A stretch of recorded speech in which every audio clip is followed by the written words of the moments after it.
In early 1968, United States Marines fought the North Vietnamese Army in one of the most bitterly contested battles of the Vietnam War.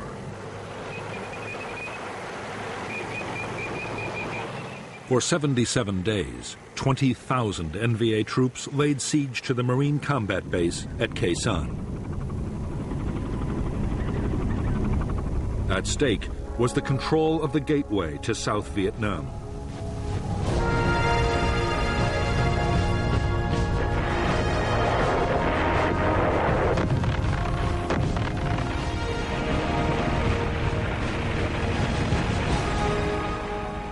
The siege of Khe Sanh was the longest single battle of the Vietnam War.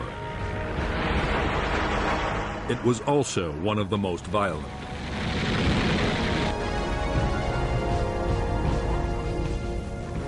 There were savage artillery duels, mass infantry assaults, and fierce hand-to-hand combat.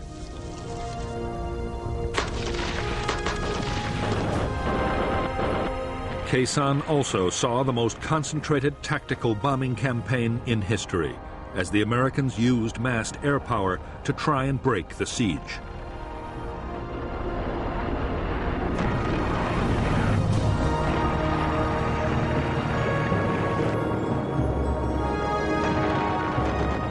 The North Vietnamese meant their attack on Khe Sanh to deliver an historic victory that would destroy the will of the United States to carry on the war.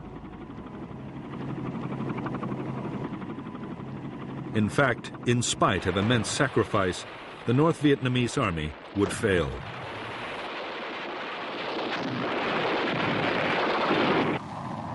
After Khe Sanh, the NVA would never again take on the Americans in a set-piece battle.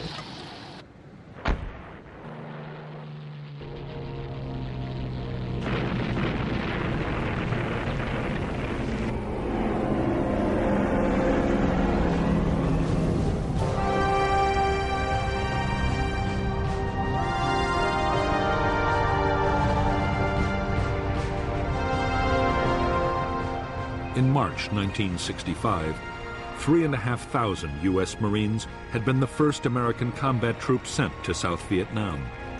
Their orders were to defend an air base at Da Nang, but their mission didn't stay defensive for long.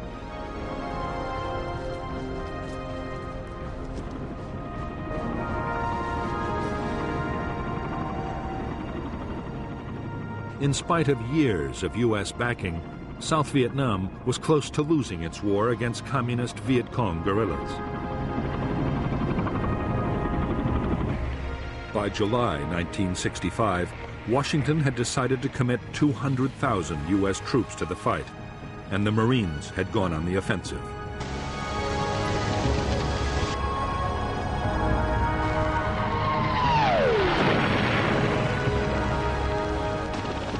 American commanders saw their role as taking on the Viet Cong's big units, the battalions and regiments.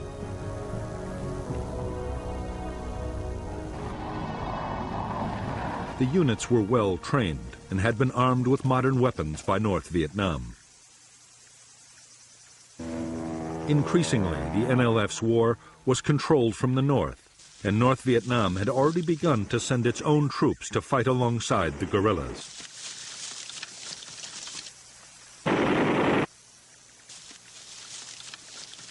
The first big battle between the Americans and the Viet Cong was in August 1965.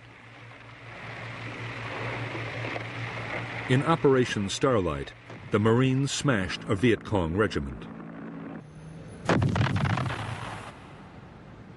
In November, in the Ia Drang Valley, the 1st Air Cavalry Division battled nearly 6,000 North Vietnamese Army troops. According to General Westmoreland, the Americans killed more than 1,200 in a storm of heavy fire.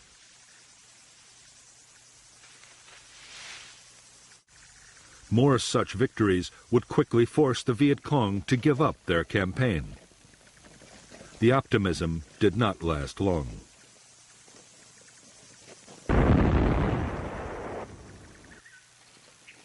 By the close of 1965, the Americans were finding it impossible to make the Viet Cong fight pitched battles. Meantime, U.S. casualties were rising fast from ambushes, booby traps, and surprise attacks.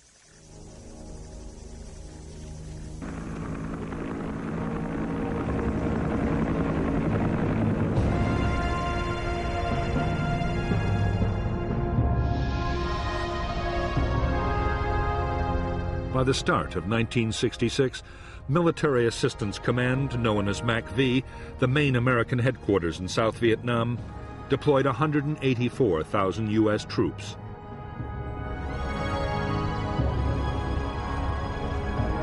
Army units were concentrated in the Saigon area, in a strip along the Central Coast, and in the Central Highlands.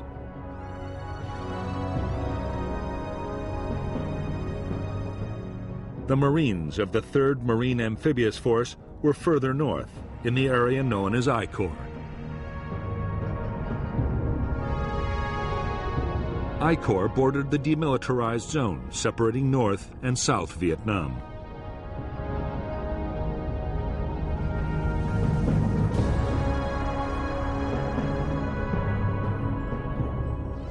The Marines now had 3 main bases in I Corps: at Da Nang, Chu Lai, and Phu Bai, while the South Vietnamese Army had headquarters at Hue and Quang Ngai. The threat came from NLF battalions in the countryside and the border areas, the North Vietnamese Army on the demilitarized zone, and from tens of thousands of local NLF inside the heavily populated coastal belt.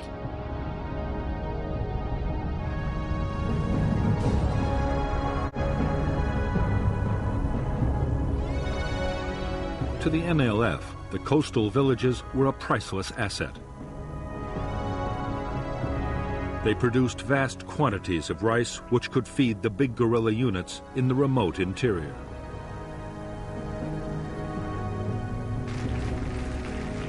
They also produced large numbers of recruits.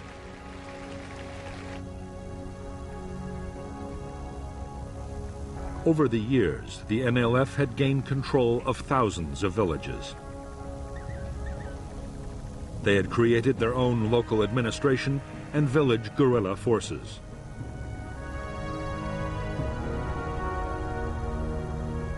The villages also played host to the big units as they passed through on operations.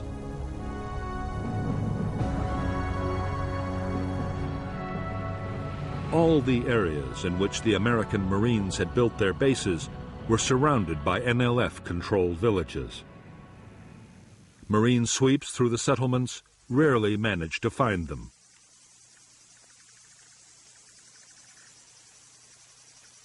Viet Cong tactics were to pull out the main guerrilla forces and officials, leaving only snipers and booby traps behind.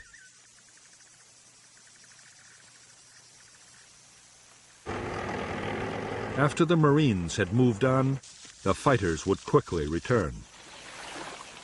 For the Americans, it was deeply frustrating.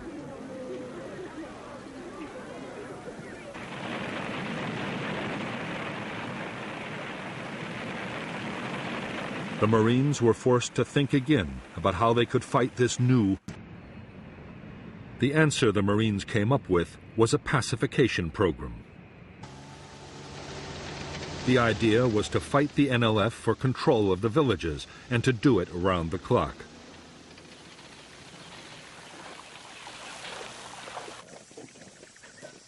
Squad and company-sized units patrolled vigorously and mounted constant ambushes.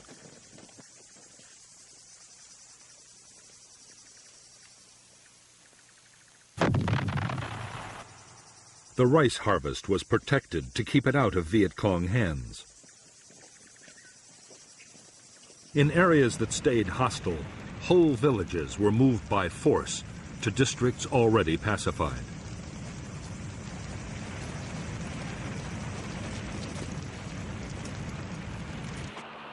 The Marines' aggressive military tactics were combined with persuasion.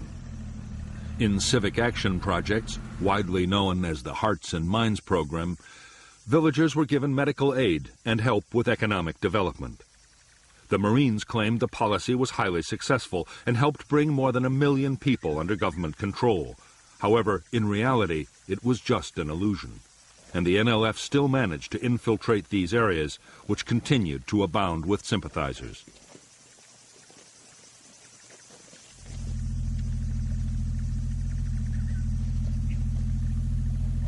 The change came in mid-1966. General Westmoreland, the commander of U.S. forces in South Vietnam, had never agreed with the Marines' methods.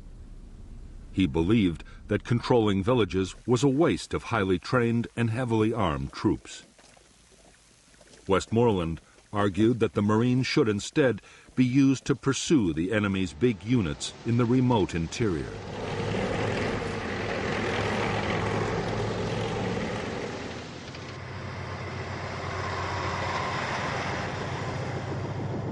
In fact, events would soon force the Marines to reduce their whole pacification effort. Civil unrest erupted between South Vietnamese factions right across the country.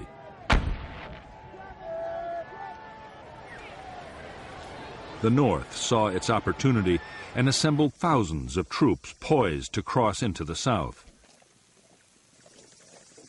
It was a threat the Marines could not ignore.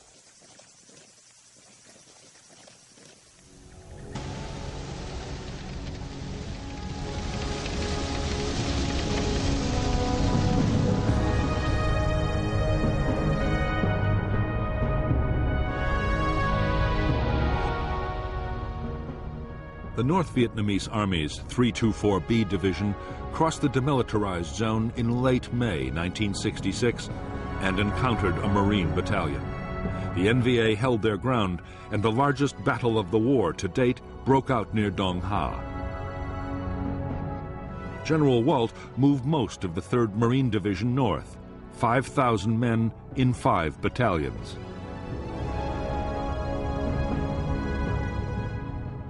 In Operation Hastings, the Marines, backed by South Vietnamese Army troops, the heavy guns of U.S. warships, and the Marines' own artillery and air power, drove the NVA back over the demilitarized zone in just over 3 weeks.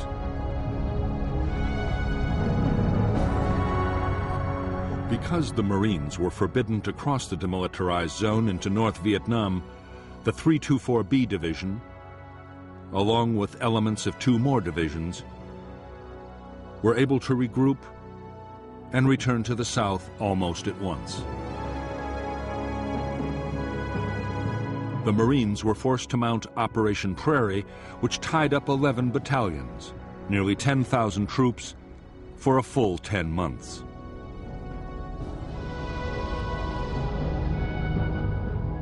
To support the operations, they and Special Forces units built a string of combat bases stretching from Jiolin in the east to Khe Sanh in the west.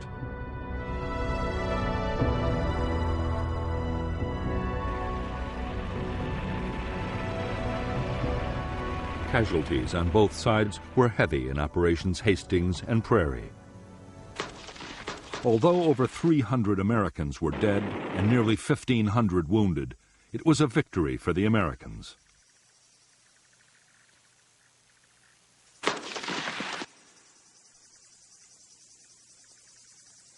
However, the NVA divisions had not been beaten. They simply slipped back across the demilitarized zone from where they could return at any time.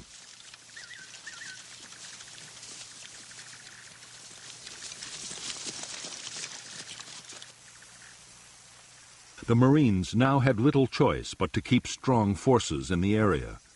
As the Americans had expected, in the first months of 1967, North Vietnamese Army units once more began infiltrating into the south.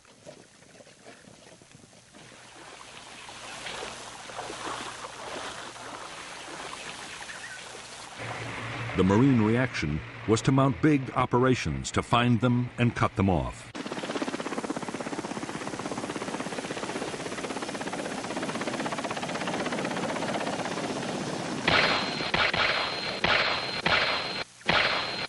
Both sides were determined to control the hilltops dominating the valley trails. The bloodiest battles of all were those fought for the hills surrounding the Marine combat base at Khe Sanh. These were 881 North and South and Hill 861, thus named for their height in feet.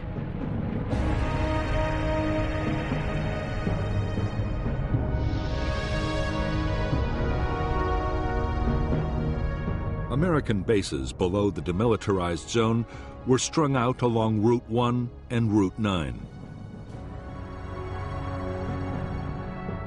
The command center was Dong Ha, while Camp Carroll and the Rock Pile were artillery bases with long-range heavy guns. On the western end of Route 9, Long Vei, a special forces camp, and the Marine base at Khe Sanh were particularly important. They dominated North Vietnamese infiltration routes into the south from the demilitarized zone and from Laos.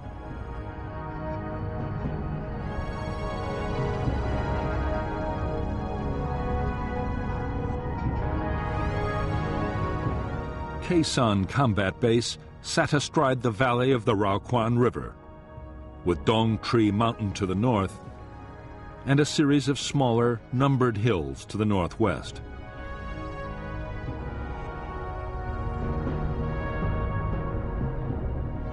In April 1967, elements of the NVA 325C Division moved onto Hills 881 North and South and Hill 861 and stormed a signal relay station atop Hill 950. They built fortifications and placed artillery to support the main effort. An infantry assault by all three of the division's regiments, more than 5,000 men. The base at Khe Sanh had been defended by only a single company of Marines. But now, American strength was raised to 2 battalions with more artillery. By May 5th, after violent battles, the Marines had seized all 3 key hills. The battered North Vietnamese division pulled back over the demilitarized zone and across the Laotian border.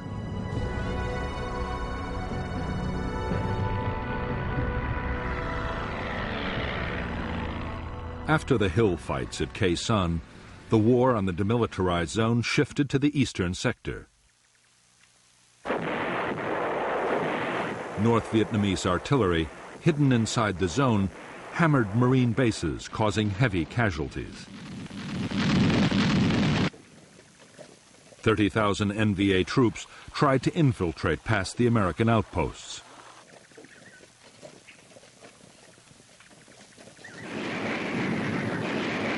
In July 1967, there was heavy fighting near Con Thien, killing 1,300 NVA troops.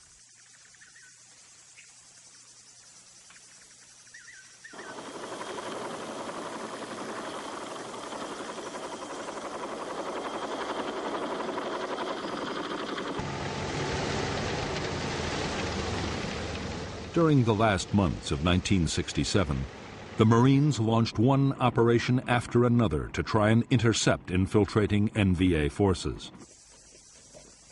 It was no easy task. The terrain was rough. There were never enough helicopters, and poor weather often shut down air operations. Meanwhile, powerful NVA units were once again massing in the hills and forests around the Khe Sanh combat base.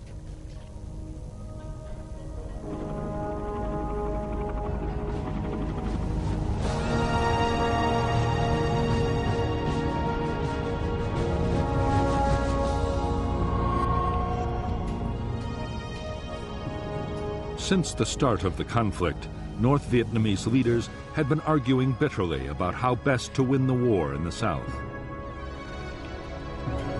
The president, Ho Chi Minh, was by now aging and in poor health, but he still had enormous influence.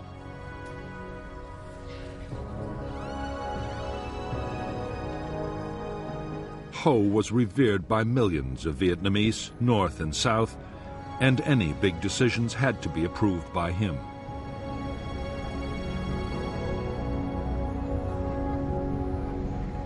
For the last 2 years, Ho had supported a cautious approach to fighting the war.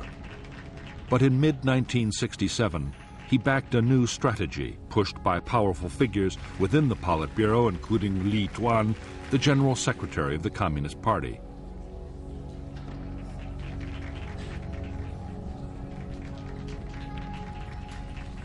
The plan was to mount an all-out offensive against the cities and towns of the South.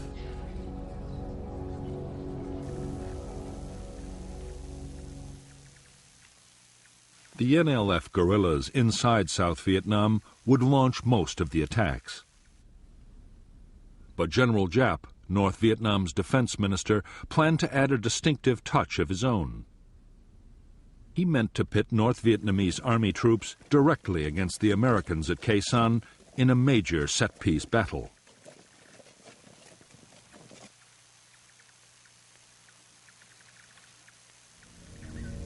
He would even direct the attacking forces himself.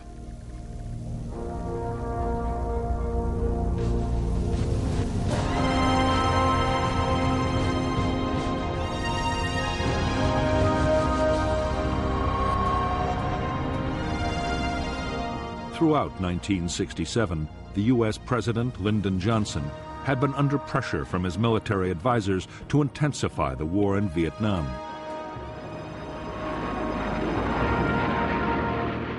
The Joint Chiefs of Staff wanted the president to ease the many restrictions on the bombing campaign against the North. They also wanted ground attacks against enemy sanctuaries in Laos and Cambodia, perhaps even into North Vietnam itself.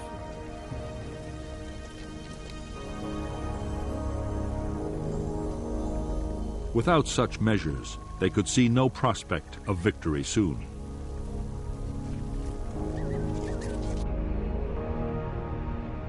President Johnson's fear was that expanding the ground campaign might draw China or the Soviet Union into the war.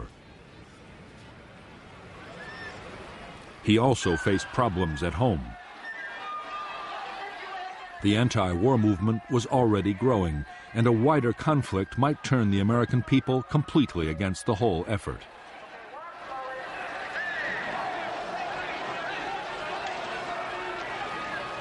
The last thing the president wanted to hear was that the communists were preparing for a major offensive. But General Westmoreland, the commander of U.S. forces in Vietnam, was warning that a large-scale attack might be on the way.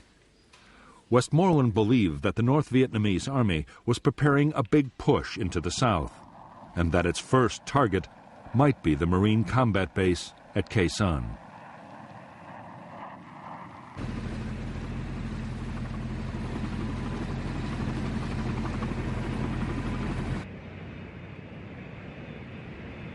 Although the president and his advisors were deeply worried by the news, Westmoreland himself was optimistic. He believed he had the forces to deal with any threat, and a massive enemy offensive might be the opportunity he'd been waiting for.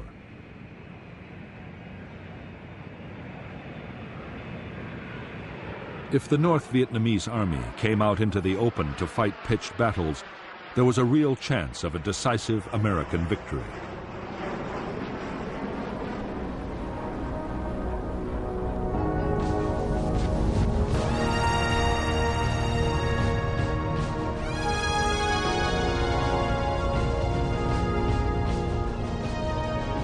For the North Vietnamese army and its commander, General Giap, attacking the Americans at Khe Sanh promised a whole series of benefits. The buildup would draw American attention away from the southern cities, the main targets of the Tet Offensive. A successful attack would also open a clear route into South Vietnam.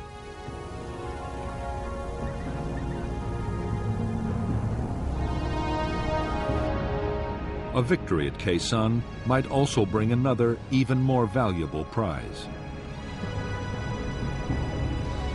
The U.S. Marines defending the base were an elite force, and crushing them might damage American morale beyond repair. In 1954, 13 years previously, General Giap had inflicted just such a defeat on French colonial forces at Dien Bien Phu.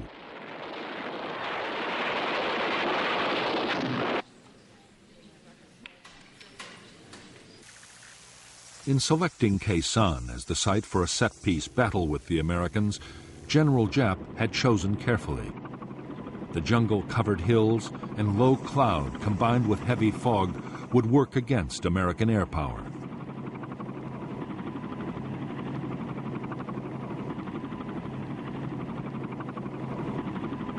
And while his own troops were close to supplies and reinforcements, the Americans could be cut off from any outside help.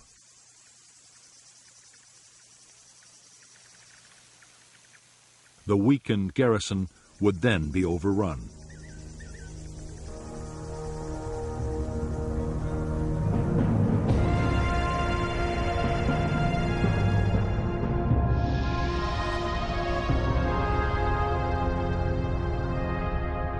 From March 1967, the Americans had succeeded in sending heavily armed convoys down Route 9 to Khe Sanh. However, in July, an attempt to get long-range artillery to the combat base was blocked by North Vietnamese ambushes.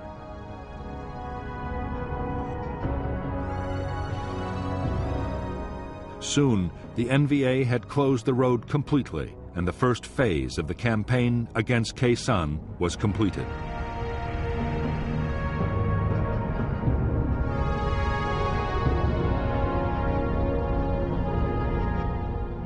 The next stage in the North Vietnamese plan was to deploy infantry north and west of Khe Sanh. The units to the north would capture the hills overlooking the base and place artillery to bombard the Americans and destroy their airfield.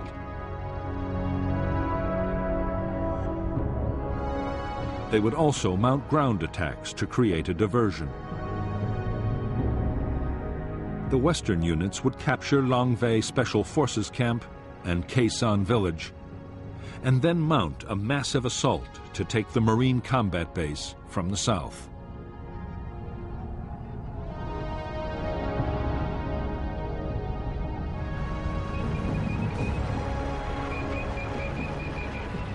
A vital ingredient of General Giap's plan was to soften up Khe Sanh and its surrounding hill outposts with massive artillery bombardments. It was vital to prevent American aircraft from finding and destroying the guns, mortars, and rocket batteries before the attack.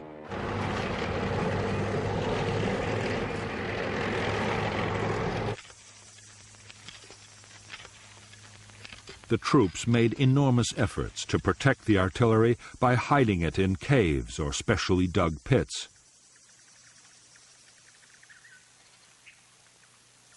They sighted huge numbers of anti-aircraft guns to drive away inquisitive reconnaissance planes, while everything was hidden by elaborate camouflage.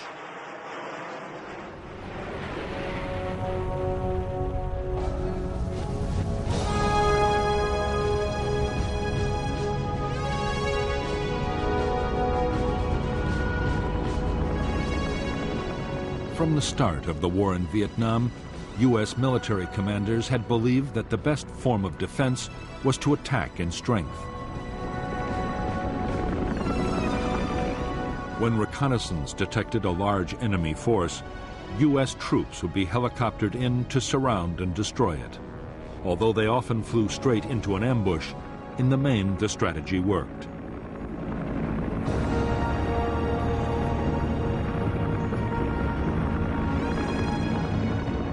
The problem with the American tactics was that they needed ever-increasing numbers of troops and helicopters.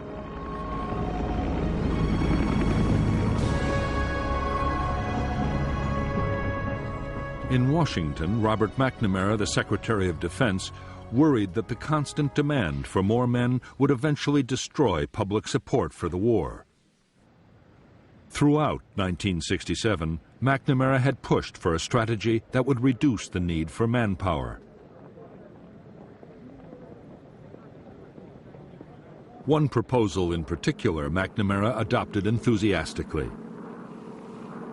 The idea was to clear a line along the demilitarized zone and build an electronic barrier to stop enemy infiltration from north to south. The plan, called the Strong Point Obstacle System, was expected to cost $1 billion. To U.S. troops on the ground, it made no sense. They christened it McNamara's Line.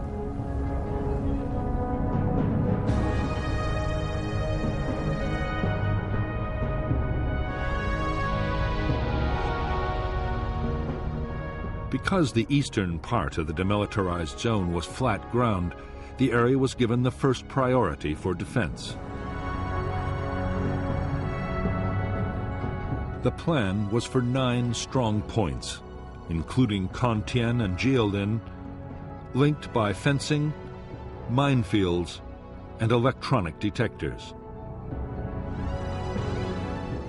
West to Khe Sanh, U.S. bases would act as anchors for short strips of line, blocking all the likely approaches. Artillery would cover the whole area.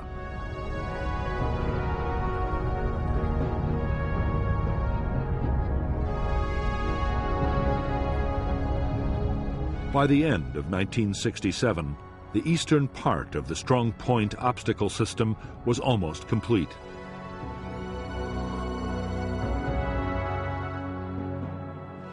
American planners hoped the new defense would at least channel the North Vietnamese into the more difficult hilly terrain guarded by the rock pile and Khe Sanh.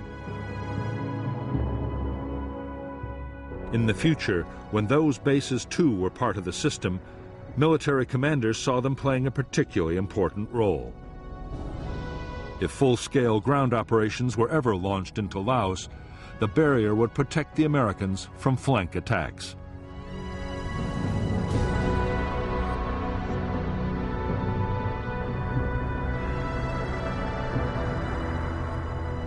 The Strong Point Obstacle System was deeply unwelcome to U.S. commanders in the area. Building just the eastern part imposed a heavy burden on the Marines. The line was soaking up vast amounts of material and manpower, restricting offensive operations. Worst of all, the construction work and the transport supplying it were sitting targets for North Vietnamese gunners.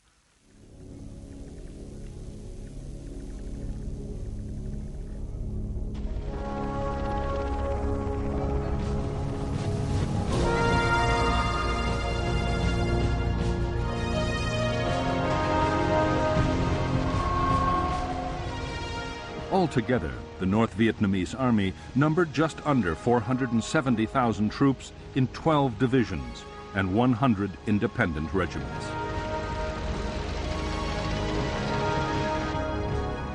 There was also a small navy for coastal patrol and an air force to defend against American bombing raids, together with an air defense missile force.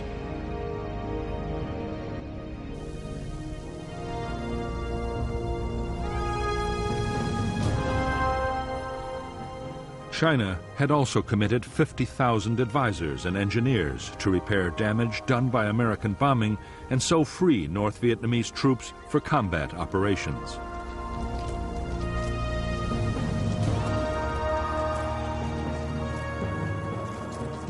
By now, the NVA had taken over all military activity in the northernmost parts of South Vietnam, and 102,000 NVA troops were available to fight in the south. All the same, the planned Tet Offensive was not meant to depend heavily on the Northern Army. The southern guerrillas, the Viet Cong, would do most of the fighting, and just over a quarter of NVA units in the south were to be committed to Tet. The rest would either be held back as a reserve or thrown into the battle against the Americans at Khe Sanh.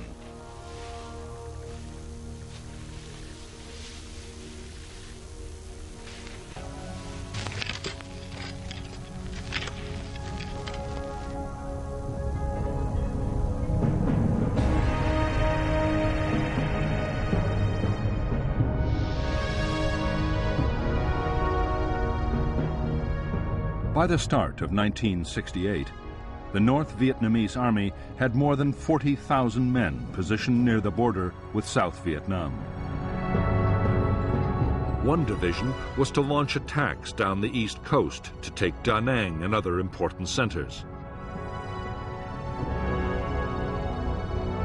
4 divisions and 2 regiments were massed for the assault on Khe Sanh and for follow-up operations to seize the northern provinces.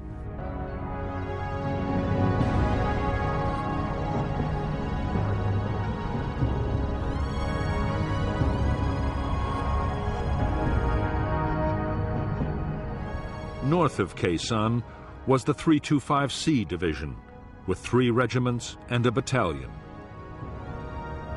The elite 304th Division was south of the base. The besieging forces were supported by 3 artillery formations and anti-aircraft units, while a regiment handled resupply from the north.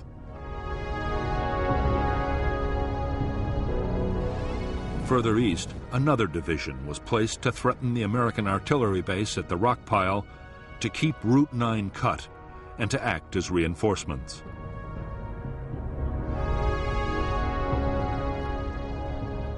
A small number of tanks were also positioned west of Lang Vei.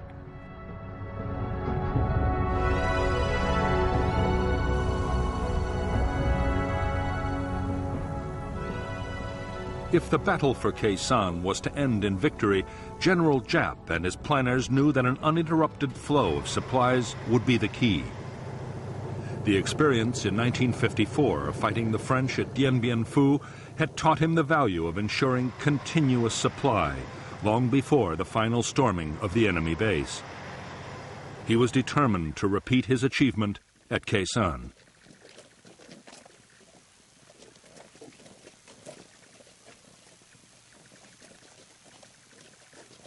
To get ammunition, food, and materials to the forces attacking Khe Sanh, Giap ordered the building of 2 new roads.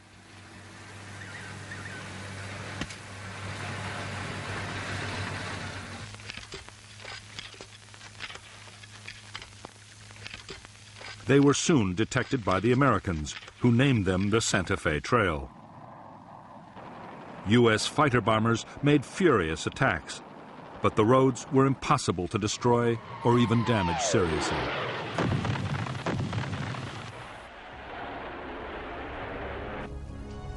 The Santa Fe Trail was heavily camouflaged and fully equipped with bunkers, storage depots, and way stations.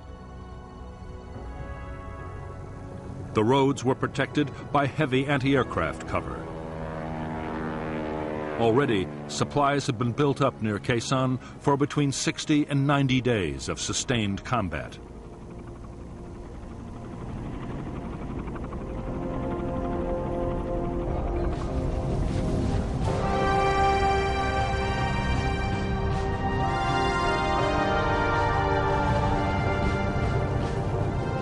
For more than a decade, the North Vietnamese Army had been getting military equipment from China and the Soviet Union.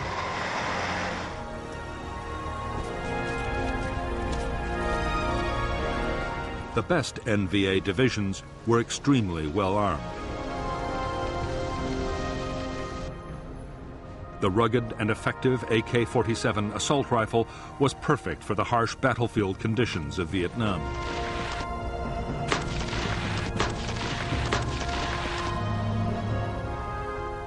Infantry units had large numbers of machine guns and RPG-7 anti-tank grenade launchers.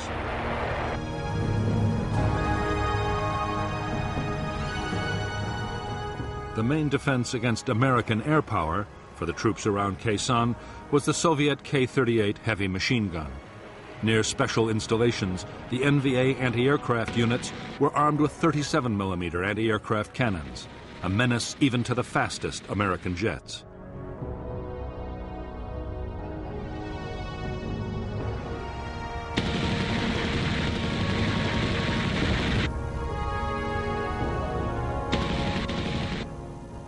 The heavy artillery which NVA gunners would use to try and overwhelm the defenses of the Khe Sanh base was also Soviet and Chinese. The 130mm field gun had a range of 19 miles, further than any comparable American gun. U.S. troops rated it the best all-round artillery piece on the Vietnam battlefield.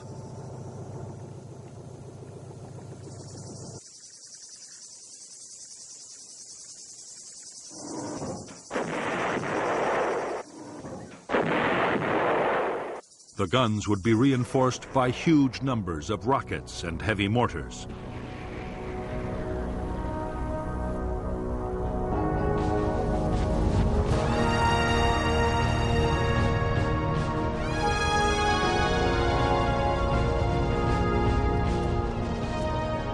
The troops of the North Vietnamese Army were recognized even by their American enemies as first-class soldiers.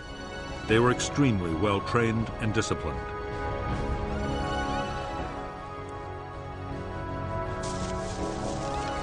They were skilled in tactics, and their morale and determination often seemed to the Americans to border on the fanatical.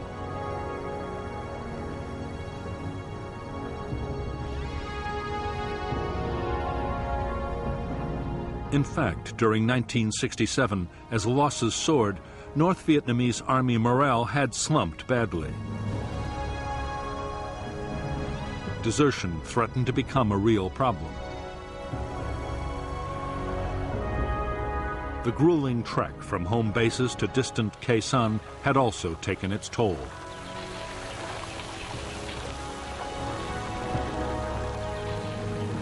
American bombing was a constant danger, and diseases, particularly malaria, were rife. Most of the NVA soldiers who were massing to attack Khe Sanh were from the coastal lowlands of North Vietnam and found life a misery in the sodden, insect-infested jungles, as did their enemy.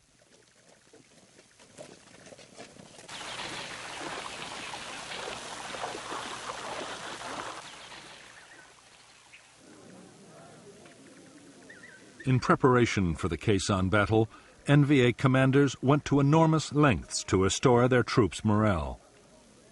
Cultural groups were sent on the long and arduous journey to the front to entertain the troops.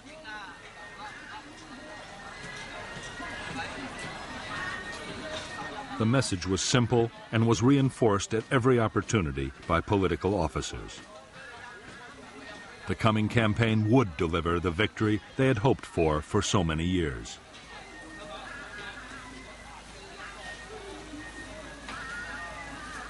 The propaganda effort worked well. In the final weeks before the offensive, desertions from the North Vietnamese Army fell dramatically.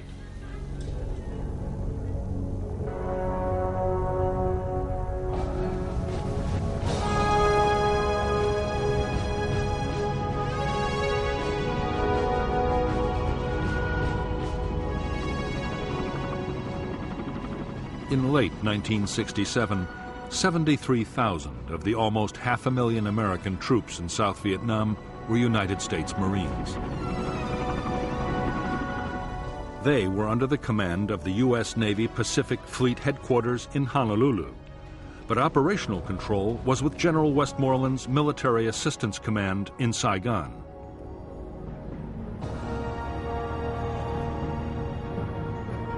From the start, the independent status of the Marines had led to friction. Often they were accused by the Army and the Air Force of fighting their own private war.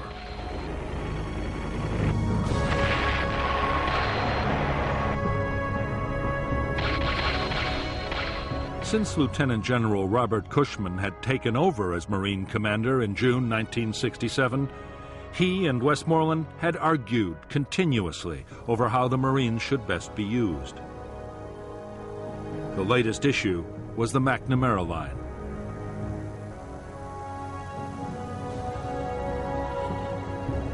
The idea was strongly opposed by the Marines, but Westmoreland had become a strong supporter.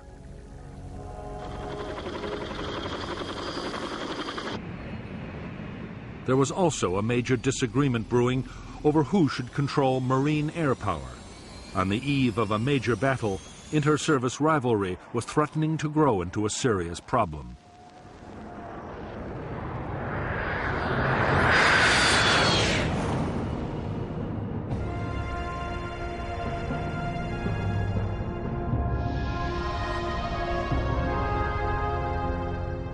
All American units in I Corps were commanded by the 3rd Marine Amphibious Force with its headquarters at Da Nang. The force controlled the 1st and 3rd Marine Divisions and elements of the 5th, along with the 23rd Army Division, 2 Army brigades, and a squadron of armored cavalry. The South Vietnamese Army deployed 2 divisions and an infantry regiment in I Corps, and there was also a brigade of Korean Marines.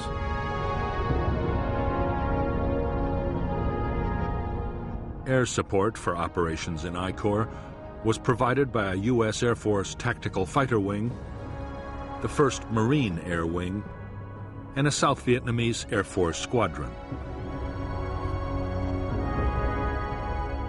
U.S. Navy aircraft were stationed on the carriers of Task Force 77, while 3 wings of B-52 bombers were also on call from Thailand and Guam in the Pacific Ocean. Air supply was carried out by Marine and Air Force transport and helicopter squadrons.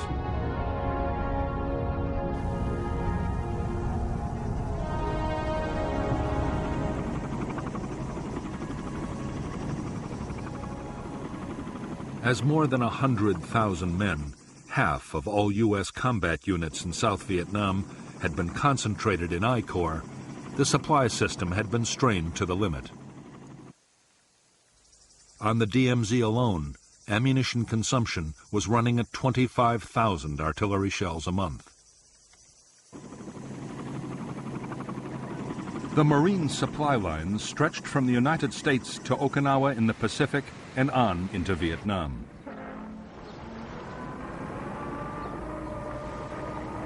The U.S. forces required 21,000 tons of food, ammunition, fuel, and general supplies daily.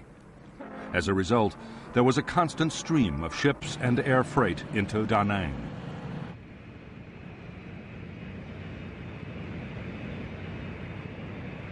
Getting the supplies to where they were needed was a massive job. Vietnam was the first war to see computers used to control supplies.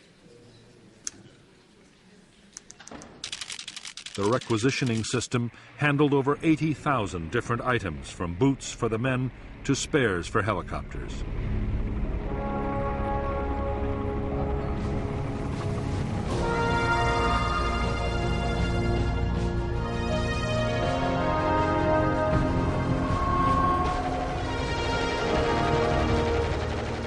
Just like their North Vietnamese enemies, the Marine infantry would depend in the coming battles on supporting firepower. They had large numbers of medium and heavy mortars.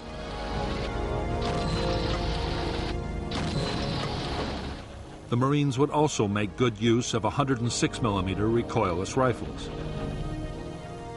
The M40 had been designed as an anti-tank weapon, but it was also highly effective against bunkers and trenches.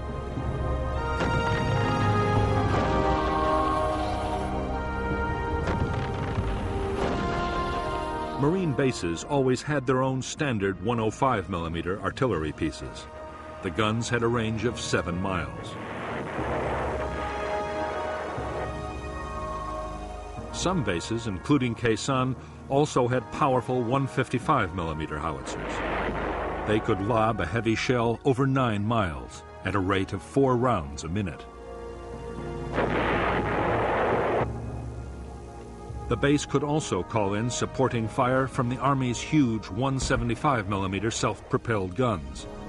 These weapons could fire a 170-pound shell 23 miles, just enough to reach the Khe Sanh area from the rock pile or Camp Carroll.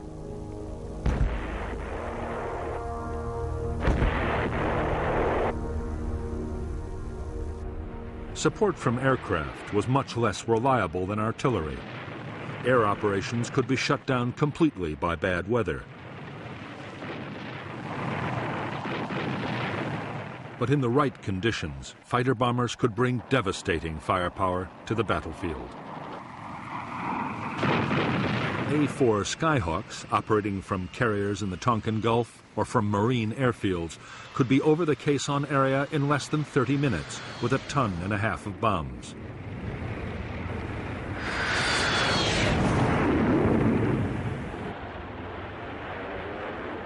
Navy, Marine, and Air Force Phantoms were also on call. Although designed as an interceptor, the F-4 was a powerful bomber. It could carry 18 750-pound bombs or 11 canisters of the devastating flammable gel, napalm.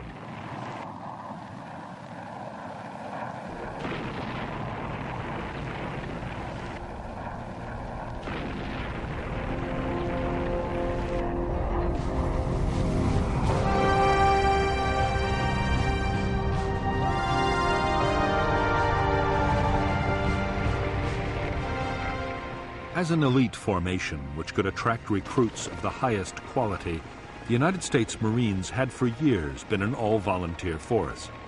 Vietnam had forced a change.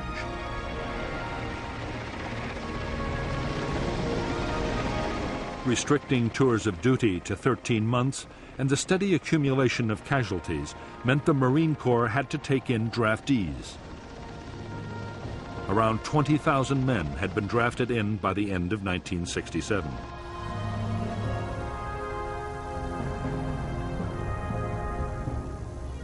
Basic training had been cut too, down from 12 to 8 weeks. There was also a severe shortage of skilled personnel, particularly helicopter pilots.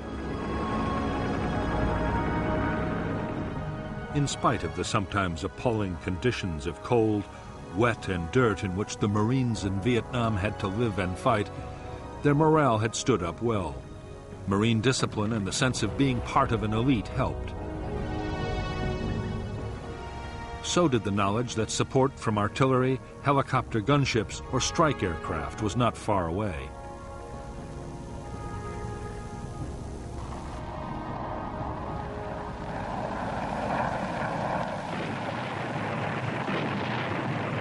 But nothing helped the morale of the men as much as the superb medical evacuation and treatment system. After emergency treatment by a medic on the spot, a wounded man could expect to be picked up by medevac helicopter in less than half an hour.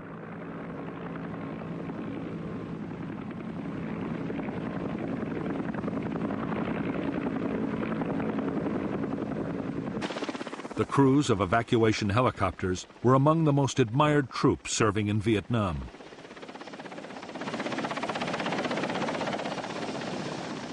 The pilots would go to extraordinary lengths to get wounded men away, even under heavy fire.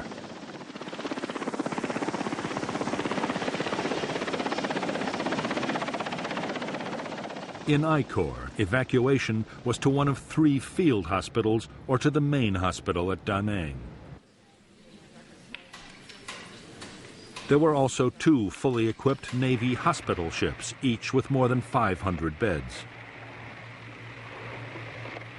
So effective was the Marine medevac system that 99% of evacuated Marines survived their wounds.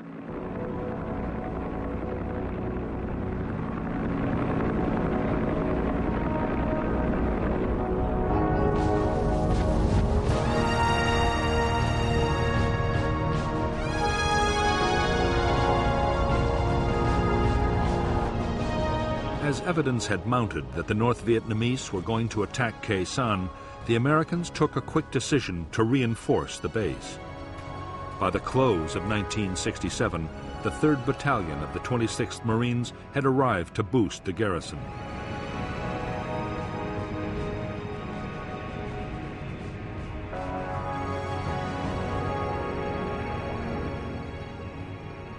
New bunkers, quarters, and perimeter defenses had to be built fast. Building materials that were meant for the McNamara Line were quickly diverted to Khe Sanh. Only days after the new Marine unit had arrived at Khe Sanh, it launched a major search and destroy operation towards the border with Laos. The Marines discovered North Vietnamese weapons caches and fresh trails. but not a single enemy soldier opened fire. Unknown to the Americans, the 30,000 NVA troops all around were under strict orders to avoid all contact.